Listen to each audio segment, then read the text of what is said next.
ఓం నమ శివాయ ఛానల్లోకి స్వాగతం. ఈరోజు కుంభరాశి వారి గురించి తెలుసుకుందాం. కుంభరాశి వారికి జూలై 9, 10 తేదీల్లో ఈ రాశి వారికి అనుకోకుండా కొన్ని విషయాలలో కొన్ని ఇబ్బందులు రావచ్చు. కాబట్టి మీరు కోపం తగ్గించుకున్నట్లయితే ఈ రాశి వారికి అదృష్టం అనేది మీ వెనకే ఉంటుంది. కాబట్టి ఈ సమయం మీరు చాలా సహనంతో ఉండాలి.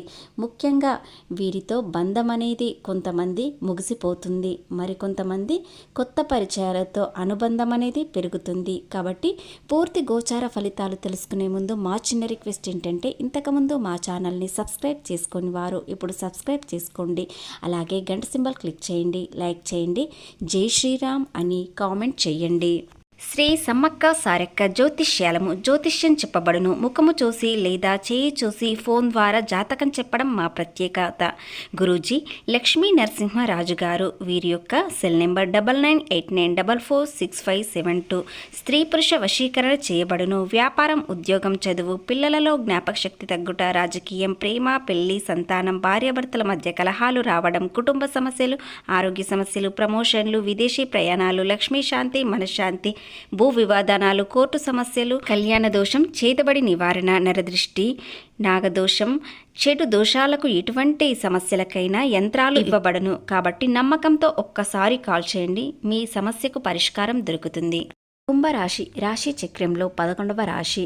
ధనిష్ట నక్షత్రంలోని 3, 4 పాదములు, శతవిష నక్షత్రంలోని 1, 2, 3, 4 పాదములు, పూర్వభద్ర 1, 2, 3 పాదములలో జన్మించిన వ్యక్తులను కుంభరాశిగా పరిగణించబడతారు. ఈ రాశి అధిపతి వచ్చేసి శనీశ్వరుడు.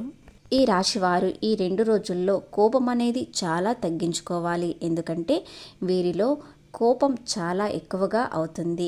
ఈ విషయానికి వచ్చినట్లయితే వీరి చుట్టూ ఉన్న వాతావరణం అనుకూలంగా ఉన్నా కూడా కొంతమంది వ్యక్తులు వీరిని రెచ్చగొట్టే అవకాశాలు చాలా కనిపిస్తున్నాయి. కాబట్టి కోపాన్ని కంట్రోల్ చేసుకున్నట్లయితే మీకు ఎలాంటి ఇబ్బందులు వచ్చినా కూడా సామరస్యంగా తీరిపోతుంది. కోపం వల్ల కొన్ని బంధాలు దూరం అవ్వడం, హెల్త్ ఇష్యూస్ అనేది జరుగుతుంది. ఈ రాశివారు జూలై నెలలో అప్పులు ఎక్కువగా చేస్తారు. అది అవసరానికి మాత్రమే చేస్తారు. భవిష్యత్తు బాగుండడానికి మీరు ఒక ప్రయత్నం చేస్తున్నారు. దానికోసం అప్పు ఖచ్చితంగా చేస్తారు.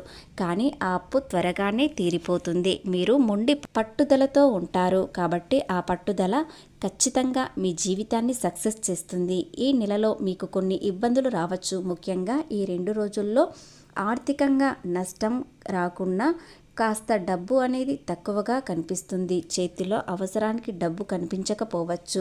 దానికోసం అప్పు చేయవచ్చు. జీవితంలో సక్సెస్ కావాలనుకుంటే ఈరోజు అప్పు చేసినమని బాధపడకండి. ఎందుకంటే ఆ అప్పు భవిష్యత్తు అందంగా మారడానికి మీరు ఒక ప్రయత్నం చేస్తున్నారు. ఆ ప్రయత్నం ఖచ్చితంగా సక్సెస్ అవుతుంది.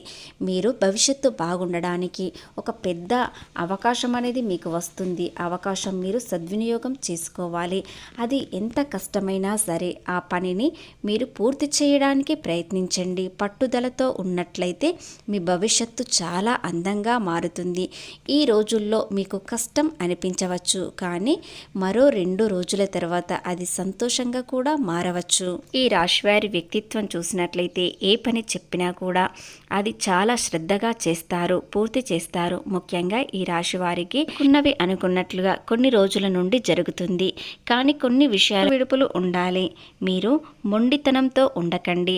ఏ విషయంలోనైనా మీరు జాగ్రత్తగా ఆలోచించండి. కోపాన్ని పక్కన పెట్టండి. అలాగే మీ చుట్టూ ఉన్న వారిలో, మీ బంధువులలో 2 వ్యక్తులపై చాలా కోపం అనేది తెచ్చుకుంటారు. ఎందుకంటే వారు మీతో అలా నడుచుకుంటారు. కానీ మీరు సహనంతో ఈ 2 రోజులు ఉన్నట్లయితే మీకు వచ్చే ఇబ్బందులు రాకుండా ఉంటాయి. మీరు నమ్మినా నమ్మకపోయినా ఈ 2 రోజుల్లో మీకు కొన్ని విషయాలలో అదృష్టం కూడా రావచ్చు. మరో కొన్ని రోజుల తర్వాత మీరు అనుకున్న జీవితం పొందుతారు. అదేవిధంగా భవిష్యత్తు కోసం మీరు విదేశీ ప్రయాణాలు చేయాలనుకుంటే, స్థిరపడాలని ఉండాలనుకుంటే ఈ రోజు నుండి ప్రయత్నించండి. ఖచ్చితంగా సక్సెస్ అనేది కనిపిస్తుంది.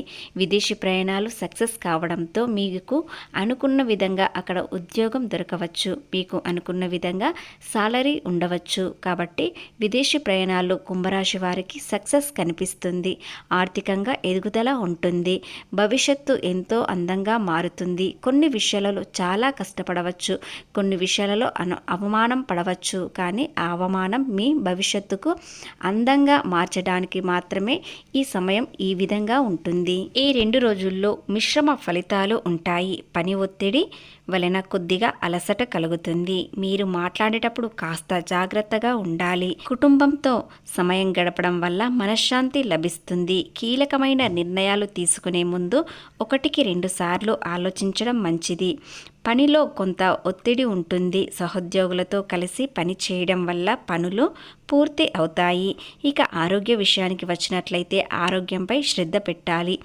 ఆఫీసు పనుల వల్ల మానసిక అలసట రావచ్చు. కాబట్టి సరైన నిద్ర, ఆహారం తీసుకోవడం చాలా ముఖ్యం.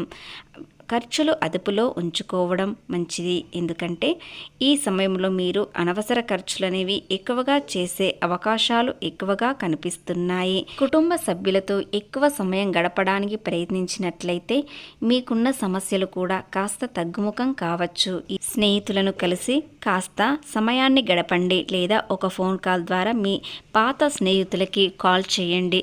దాని ద్వారా మీకు పోయిన మనశ్శాంతి మళ్ళీ తిరిగి రావచ్చు. ముఖ్యంగా ఏదైనా ఒక విషయంలో వారు సలహా కూడా ఇవ్వవచ్చు.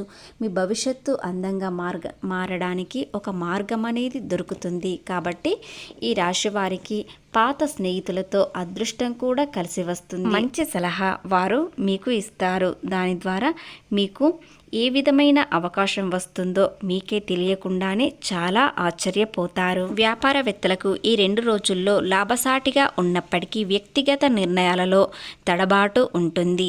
7వ ఇంట్లో కేతువు ఉండడం వలన మీ కస్టమర్లు లేదా కొత్త క్లయింట్లలో ఫేస్ చేయడానికి మీలో ఏదో తెలియని ఆత్మన్యూన్యత, సిగ్గు అనేది అడ్డు వస్తుంది. మన ప్రాజెక్టు వారికి నచ్చుతుందో లేదో అన్న అనుమానం మాత్రం మీలో ఎక్కువగా కలుగుతుంది. భయం కలుగుతుంది.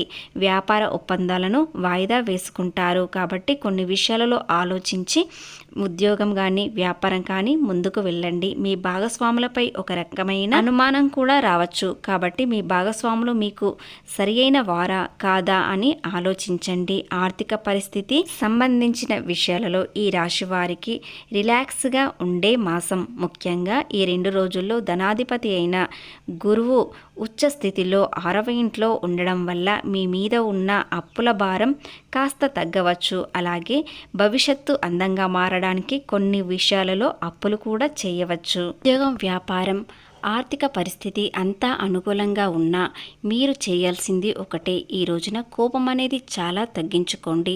లేదా మీకు కోపం వచ్చినప్పుడు 11 సార్లు ఓం నమఃశివాయ అని అనుకోండి. ఖచ్చితంగా మీకు కోపం అనేది తగ్గుతుంది. ఎలాంటి పరిస్థితుల్లోనైనా ప్రశాంతంగా ఉంటారు.